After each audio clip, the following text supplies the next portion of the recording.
kalian harus meletakkan sesajen dan ayam berwarna putih untuk disembelih di tempat kejadian.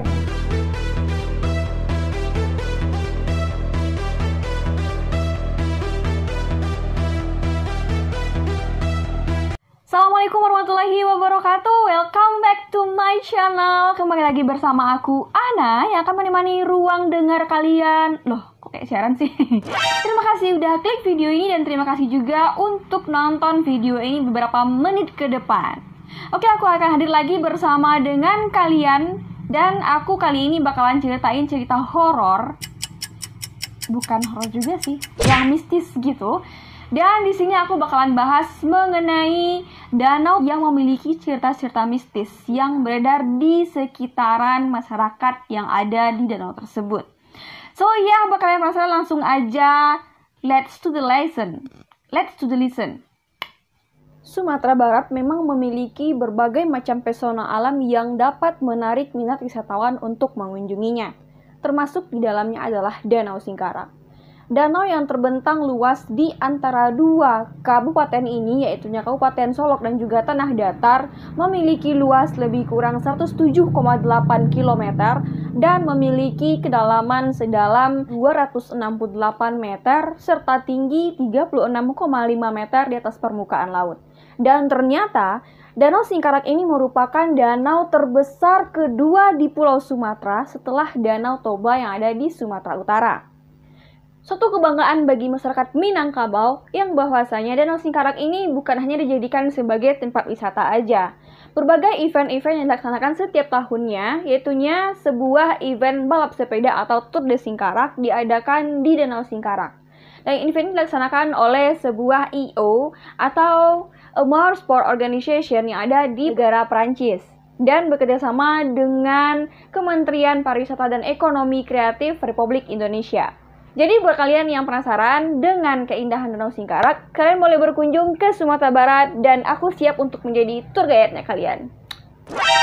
Nanti kalian juga akan melihat di sana keindahan pulau-pulau yang ada di Sumatera itu seperti apa. Dan kalian bakalan lihat juga nanti bagaimana serunya balap sepeda yang diadakan di sekeliling Danau Singkarak dan mengitari Sumatera Barat juga. Dan di sana kalian akan bertemu dengan bule-bule.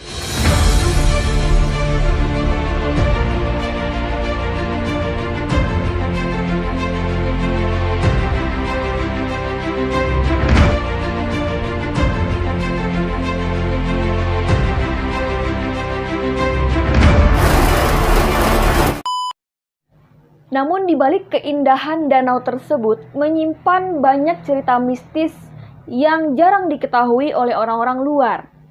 Cerita ini datang dari penuturan masyarakat setempat yang tinggal di daerah sekitaran Danau Singkarak. Mereka mengatakan bahwasanya ada sekumpulan makhluk gaib yang tinggal di dasar danau dan mereka selalu meminta tumbal manusia setiap tahunnya.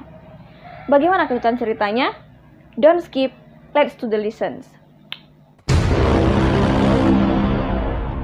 Yang pertama, danau selalu meminta tumbal dari orang luar. Dan itu terjadi setiap tahunnya. Pada tahun 1970, bertepatan dengan Hari Raya Idul Fitri yang jatuh pada hari Jumat. Waktu itu pukul 12:30, terjadi sebuah peristiwa tragis yang menewaskan lebih dari 10 orang wisatawan yang menumpangi kapal wisata di Danau Singkarak tersebut. Dalam peristiwa itu, ada beberapa keanehan yang terjadi. Di antaranya adalah, umumnya, korban yang tewas tersebut bukan penduduk setempat. Dan mayat korban tersebut sangat susah untuk ditemui meskipun udah dicari oleh tim SAR dan juga dibantu oleh warga setempat. Sudah berhari-hari, akhirnya korban tersebut belum juga ditemui. Dan setelah beberapa hari kemudian, didatangkanlah paranormal untuk melihat lokasi sebenarnya di mana letak korban tersebut di dasar danau. Dan setelah diadakan beberapa ritual oleh paranormal tersebut, akhirnya paranormal itu menyimpulkan bahwasanya ritual tersebut menghasilkan sebuah terawangan. Para makhluk halus yang mendiami danau tersebut waktu itu sedang melakukan kenduri yang dilakukan di dasar danau. Akan tetapi, ketika kapal ini lewat di atasnya, kenduri yang mereka kerjakan, yang mereka lakukan di dasar danau tersebut menjadi hancur berantakan gara-gara kapal yang melintas di tempat mereka.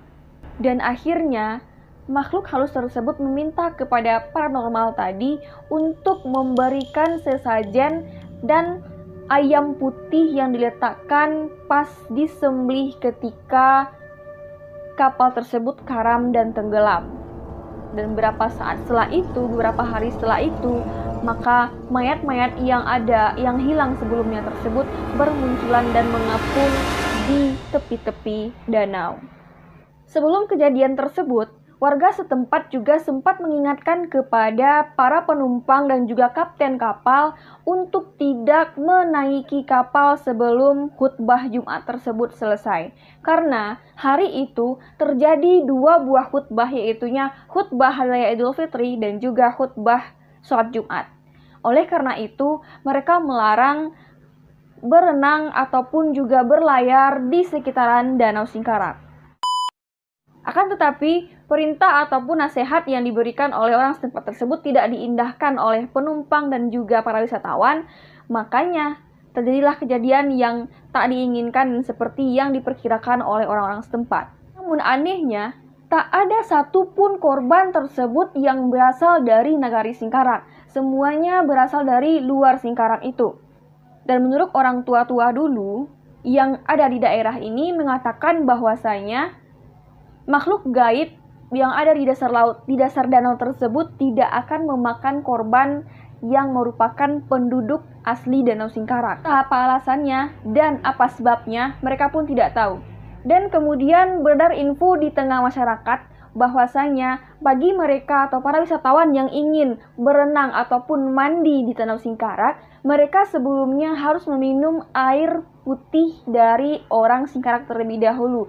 Maka dengan itu, otomatis mereka akan menjadi orang Singkarak. Begitu kata pendapat mereka di sana, geng. Yang kedua adalah terowongan misterius yang ada di dasar danau. Kita memang sering mendengar atau melihat bahwasanya ada terowongan di dasar laut ataupun dasar sungai, dan itu dilihat oleh mata kita sendiri. Di Danau Singkarak tersebut ada sebuah terowongan, akan tetapi tidak bisa dilihat dengan kasat mata. Terowongan tersebut katanya menghubungkan Danau Singkarak dengan Danau Maninjau. Meski terowongan tersebut keberadaannya masih menjadi misteri, akan tetapi penduduk setempat mempercayai akan hal tersebut. Mereka percaya bukan tanpa sebab. Kepercayaan mereka tersebut diperkuat dengan sebuah teori yang mengatakan bahwasanya ikan-ikan yang ada di Danau Singkarak tersebut bisa berpindah tempat ke Danau Maninjau. Nah, bukan hanya itu aja, geng.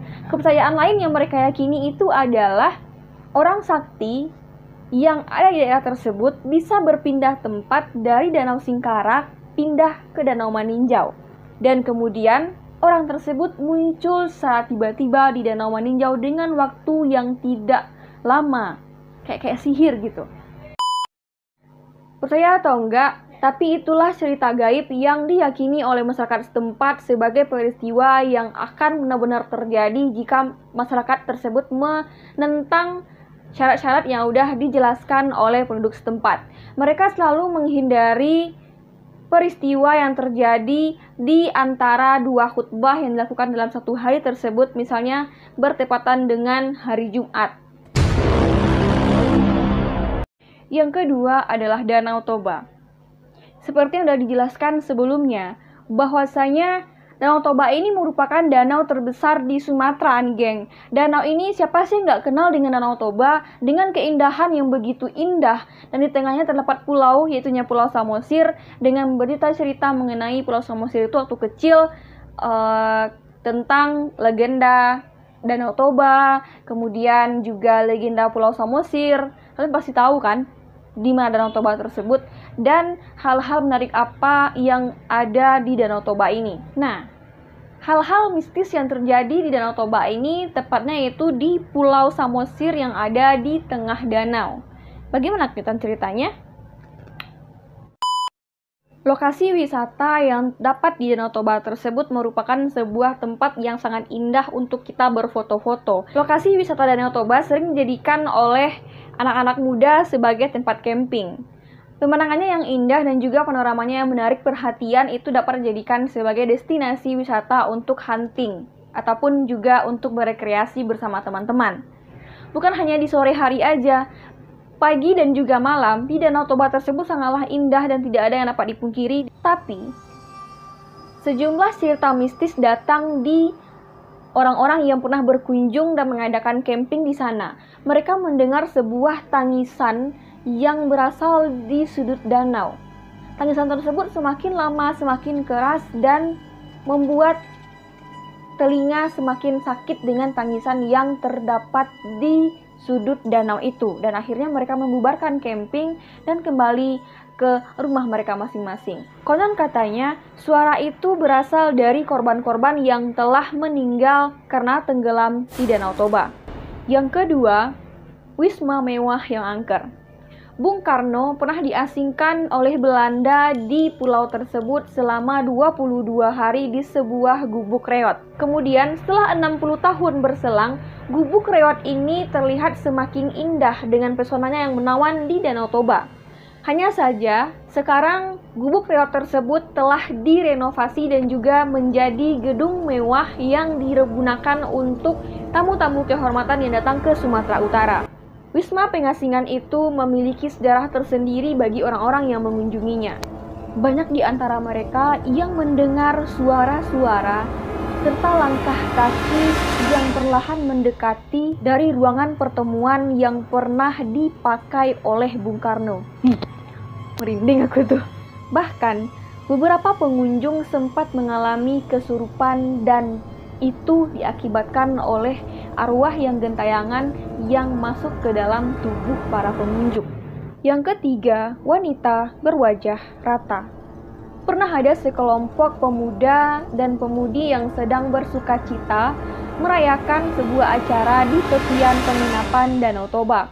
Kala itu mereka memilih untuk bermain di tepian Danau Toba tersebut ketika hari sudah larut malam. Mereka bermain di sana karena mereka belum mengantuk. Dan akhirnya mereka memutuskan untuk bermain di tepi perairan Danau Toba. Dan di antara mereka ada seorang pemuda yang tidak mau ikut bermain dan memilih untuk duduk di tepian danau sambil melihat keindahan yang ada di Danau Toba yang telah disuguhkan.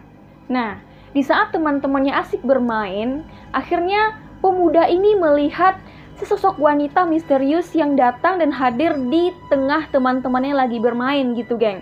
Dan ternyata sepengetahuan dan sepenglihatannya dia, wanita ini keluar dari dalam danau dan menuju ke arahnya.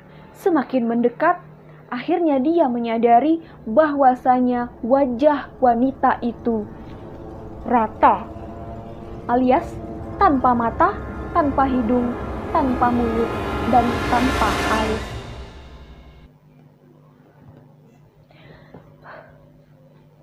Merinding aku, guys.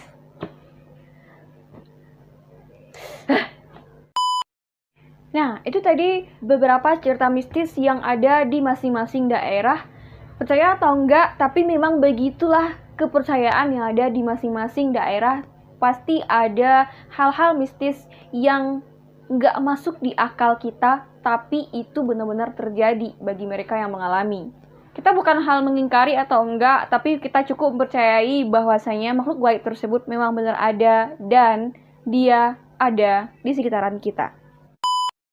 So ya, buat kalian yang suka dengan video aku, jangan lupa tekan tombol subscribe dan bunyikan lonceng notifikasinya agar kalian tahu kalau aku update video terbaru. Dan jangan lupa juga tinggalkan masukan kalian untuk aku.